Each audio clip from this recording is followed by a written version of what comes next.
올해 같은 경우는 코로나로 인한 입시 여러 가지 일정들이 작년에 비해서 원래대로 돌아올 것이기 때문에요. 시험 자체도 아마 크리스마스 이전에 12월 10일 때나 혹은 22일 정도에 시험을 볼 것 같습니다.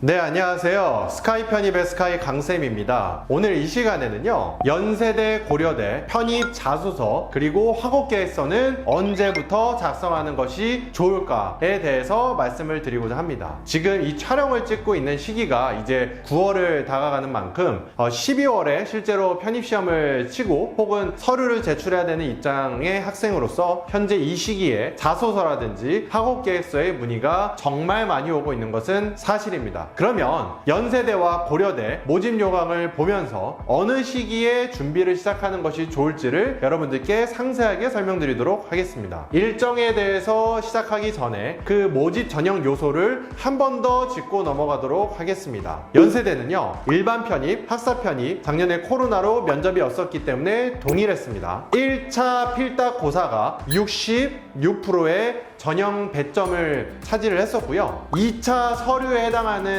비율 배점이 33%였습니다. 그러면요, 문과는 논술을 보고 이과는 이제 전공시험을 좀 더 보게 되는데, 특히 문과 같은 경우 이제 논술을 이후에 33%에 해당하는 자료, 경쟁률이 40대 1에 육박한다라는 그런 치열한 경쟁 속에서 반드시 잘 준비를 해야 하는 요소인 건 여러분들께서도 같이 동의하실 거라고 생각합니다. 연세대 전형 지원 일정을 살펴보도록 할게요. 원서 접수는요, 12월 9일, 작년 기준으로는 12월 9일에서 12월 11일이었습니다. 그리고요, 필답고사가 12월 26일이었는데요. 사실은요, 작년에는 코로나로 인해서 여러 가지 시험 일정들이 딜레이가 됐었고요. 연세대, 고려대 필답고사가 크리스마스 이후에 이렇게 봤던 적은 거의 없었습니다. 올해 같은 경우는 코로나로 인한 입시 여러 가지 일정들이 작년에 비해서 원래대로 돌아올 것이기 때문에요. 시험 자체도 아마 크리스마스 이전에 12월 10일 때나 혹은 22일 정도에 시험을 볼 것 같습니다. 즉, 일반 대학교를 다니시는 학생 입장에서는 기말고사의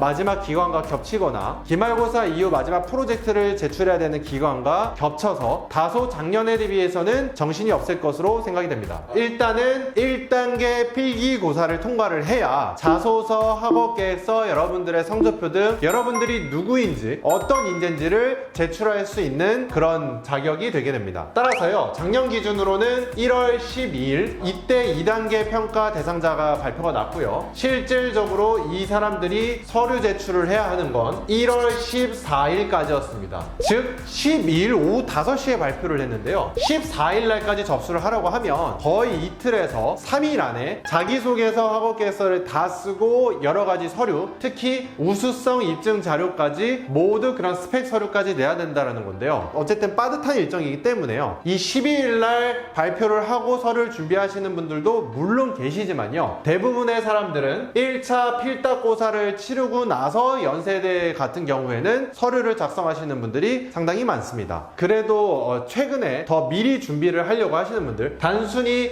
필답고사를 끝나고 자소서만 쓰는 게 아니라 증빙할 수 있는 스펙과 활동이 없다라고 한다고 하면 이때 작성하는 데 있어서 자소서의 힘도 많이 약해지고 낼 수 있는 스펙의 힘도 많이 낮아지기 때문입니다. 따라서요, 연세대 같은 경우에는 12월 필답고사 이후에 준비를 하셔도 3주에서 많게는 4주가 있기 때문에요. 그때 자소서를 준비를 하셔도 괜찮다고 생각하지만, 자소서를 그냥 쓰는 게 아니라 활동을 했던 근거를 바탕으로 써야 하고 활동했던 스펙을 바탕으로 써야 되기 때문에요. 이러한 활동과 스펙은 이 영상을 보시는 9월 초 혹은 10월이 됐든 이 시기부터 여러분들이 반드시 준비를 하셔야 됩니다. 그리고요, 연세대 같은 경우에 우수성 입증 자료를 대부분 10개까지 내시고 그 이상 내시는 분들도 있지만요, 대부분 고등학교 때가 아니라 대학교 이후에 활동 증빙 서류가 있고 인증서가 나오는 부분들로 한해서 그 서류를 만드시고 그 서류의 기반으로 내가 어떤 인재가 되기 위해서 연세대 경영학과 혹은 연세대 전기전자공학부를 지원하겠다라고 인재상을 생각하시는 건 지금부터 하시는 것이 중요합니다. 그러나 이러한 스펙과 사전 고민을 바탕으로 실제 집필 시기는 12월 1차 필답고사가 끝나고 하셔도 괜찮고요. 조금 빨리 하고 싶은 분들 같은 경우에는 10월 중간고사가 끝나고 작성하셔도 괜찮습니다. 그리고 연세대 자기소개서랑 학업계획서 양식을 조금 보여드리도록 할게요. 먼저 이 자기소개서는요, 분량을 A4 2장 쓰셔야 되고요. 학업계획서도 A4 2장 작성하셔야 됩니다. 먼저 질문을 좀 살펴보면요, 1번 질문은 성장 과정 및 교육 배경이라고 되어 있고요. 2번은 특별 활동, 실질적으로 여러분들이 하셨던 활동에 대해서 혹은 스펙에 대해서 얘기를 하실 수 있습니다. 세 번째는 인생관, 네 번째는 장래 포부, 다섯 번째는 기타 특기사항입니다. 이 기타 특기사항 뭐 지우고 4번까지 길게 쓰시는 분들도 있고, 저 같은 경우는 기타 특기사항까지 써서 저의 장점, 학생의 장점을 더 표현하고 있습니다. 그리고 학업계획서도 좀 살펴보면요, 1번은 지원 동기, 내가 왜 이 학과를 지원을 했는지. 두 번째, 관심한 분야, 내가 지원하는 학과에서 어떤 세부 항목에 대해서 관심이 있는지. 세 번째는 전적대학 전공과의 학문적 연계 발전 방향에 대해서도 있고요. 네 번째는 내가 이 학교로 편입을 해서 어떻게 학습 목표 및 계획, 공부를 하실 것인지. 다섯 번째는 마찬가지로 학업계획서 안에 내가 어떻게 또 어필할 수 있는 기타 특기사항이 있는지입니다. 제가 오늘 이 시간에는요, 서류 준비해야 되는 시기와 항목만 간단하게 좀 말씀을 해드렸는데요, 자소서라든지 연구계획서 혹은 학업계획서 작성하시는 거에 있어서 디테일하게 내가 지원하는 학과의 합격 자소서 어떻게 해야지 합격할 수 있는지 그 디테일을 찾기를 원하시는 분들은 따로 연락을 주시면 구체적으로 알려드리도록 하겠습니다.